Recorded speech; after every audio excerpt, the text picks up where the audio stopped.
बहुत समय पहले की बात है। एक घने जंगल के किनारे एक छोटा सा गांव बसा हुआ था। गांव से थोड़ी दूरी पर एक पुराना मंदिर था, जहां एक साधु वर्षों से तपस्या करता आ रहा था। साधु बहुत सरल था, ना धन, ना वैभव, ना किसी से अपेक्षा। दिन भर ध्यान, सेवा और भजन में लीन रहना ही उसका जीवन था। उसी गांव में एक चोर भी रहता था। गरीबी, गलत संगत और हालात ने उसे चोरी के रास्ते पर डाल दिया था। वह रात में चोरी करता और दिन में छिपा रहता। एक रात चोर को खबर मिली कि मंदिर में दान का कुछ सामान रखा है। वह चुपचाप मंदिर की ओर बढ़ा। मंदिर के भीतर साधु ध्यान में बैठे थे। चोर ने सोचा, यह बूढ़ा साधु क्या कर लेगा। वह जैसे ही सामान उठाने लगा, अचानक साधु ने आंखें खोल दी। साधु ने न गुस्सा किया, न शोर मचाया, न ही उसे पकड़ा, बल्कि मुस्कुराकर बोले, बेटा जो चाहिए ले लो, बस बाहर ठंड बहुत है, यह कंबल भी ले जाओ। चोर सन्न रह गया। उसे ऐसी प्रतिक्रिया की बिल्कुल उम्मीद नहीं थी। वह कंबल लेकर भाग तो गया, लेकिन उसका मन अशांत हो उठा। रात भर चोर सो नहीं सका। उसके कानों में साधु के शब्द गूंजते रहे, जो चाहिए ले लो। उसने सोचा, मैं चोरी करने आया था और उस साधु ने मुझे दया दे दी।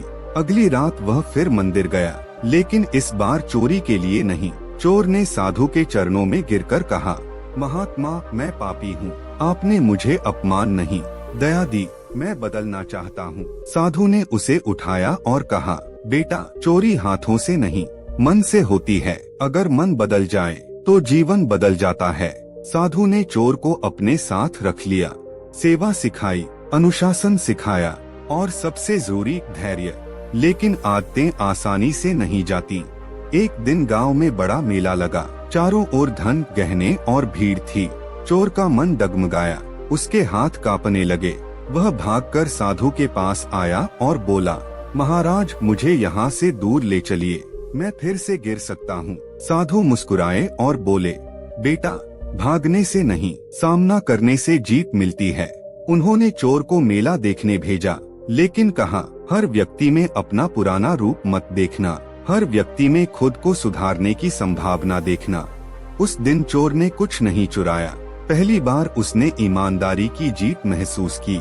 समय बीता, वही चोर अब गांव का सबसे भरोसेमंद व्यक्ति बन गया। लोग अपनी चीजें उसके पास छोड़ने लगे और साधु एक दिन चुपचाप जंगल की ओर चले गए। मंदिर में बस एक पंक्ति लिखी मिली, पापी नहीं होते लोग, हालात होते हैं, और दया सबसे बड़ा परिवर्तन है। कहानी की सीख, दया क्रोध से बड़ी होती है, परिवर्तन सजा से नहीं समझ से आता है। हर इंसान में अच्छाई छिपी होती है, सही मार्गदर्शन जीवन बदल सकता है।